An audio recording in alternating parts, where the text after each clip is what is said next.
bitki fizyolojisi diyoruz. Bitki fizyolojisine baktığımız zaman tüm meyve ağaçlarının veyahut da bitkilerin kışın belli bir süre soğuğa ihtiyacı vardır. Soğuklama ihtiyacı vardır.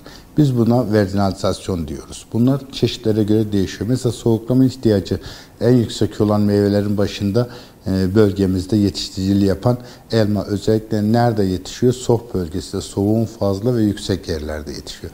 Soğuklama ihtiyacı az olan bitkilerimiz nelerdir? Antep fıstığı ve zeytin biraz daha alçak ovalarda yetişiyor.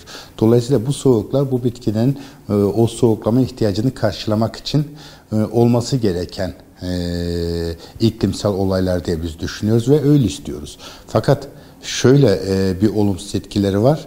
Özellikle şu anda bütün bizim bitkilerimiz, özellikle çok yıllık bitkilerimiz kış uykusunda.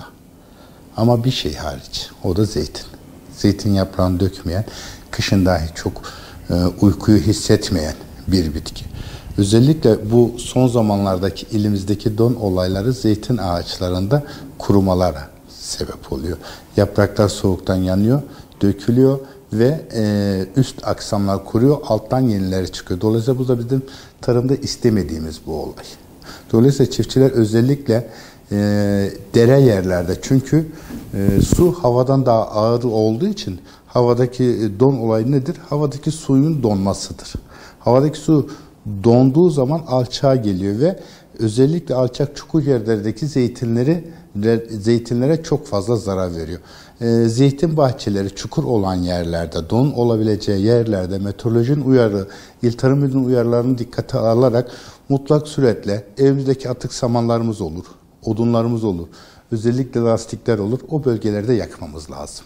O havanın sirkülasyonunu ısıtmamız lazım. Isıtmadığımız takdirde özellikle bu sezonda olan donlar bizim bölgemizde zeytin ağaçlarını etkiliyor ve zeytinlerde kurumalara sebep oluyor. Bunun yanında tek yıllık bitkilerde, özellikle hububatta, arpada, bakliyatta, eğer tarlalarda aşırı yağıştan dolayı su göllenmesi varsa suyun içinde kalan yeşil aksamlar çürümelere ve neden oluyor ve kuruyor. Ama alttan yenisi çıkıyor mu? Çıkar. Bu donlar belki çok olumsuz etkilemez. Zirai mücadele yeniden de toprakta mesela birçok bu donlar bölgede epidemi oluşturan zararlı organizmaların bir kısmının açıkta kalanlar veya yüzeysel kışı geçirenlerde mutlak suretle ölümlere neden oluyor. O yönden artılar var. Toprağın mikroorganizması yönden olumlu etkileri var. Zeytin hariç. Biz normalde don istemiyor değiliz ziraatçı olarak. Don mutlak olacak bizim bölgemiz için. Ama bu örtü altı yetiştiriciliği yapılan yerler çok daha dona hassas olan bölgeler, oralarda don olayın etkileri ayrı. Ama bizim bölgemizde genellikle açık tarla tarımı yapıldığı için şu anda önceden fazla bir yağmur yağıp da tarlalarda su göllenmesi de olmadığı için bu don sadece bizde zeytinleri olumsuz etkileyecek.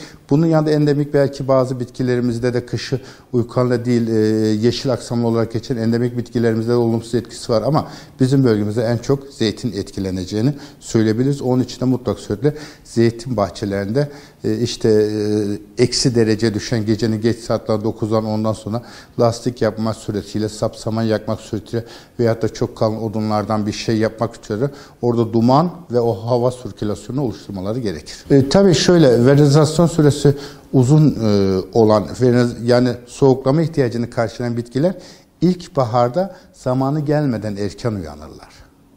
Çünkü hani biz uykumuzu alıp uyanıyoruz ya, uykumuzu aldıktan sonra bir canlı olarak. Onlar da birer canlı, onu da unutmayalım. Uykusunu alan canlılar uyanmaya yönelir. Vegetasyon dediğimde o soğuklama ihtiyacını kazanan, soğuklama ihtiyacını karşılayan bitkiler de uyanmaya yönelik bir atılım sağlar.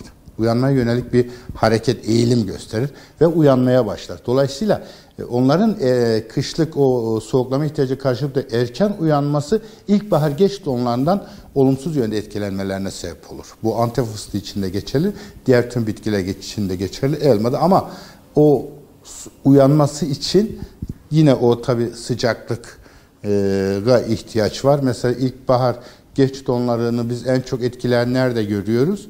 Havaların ısınması artı 15 derecenin üstüne çıkması bir süre o periyotta sıcaklık seyrettiği zaman işte uyku zamanı geldi, ben uykumu aldım, yaz bahar geliyor, ben artık açılayım diye. Açıldığı zaman, uyandığı zaman oluşan soğuklar en tehlikeli. Biz bunlar ilkbahar geç don diyoruz ve bitkiler en çok ondan etkileniyor. Şu andaki verilizasyon ihtiyacını karşılayan, yani soğuklama ihtiyacını karşılayan bitkilerde de erken uyanma riski var. İnşallah o ilkbahardaki o sıcaklık böyle yüksek sıcak uzun süre gitmez. Periyodik bir sıcaklık artışıyla yaza doğru girersek bitkilerimiz de bundan olumsuz etkilenmemiş olur.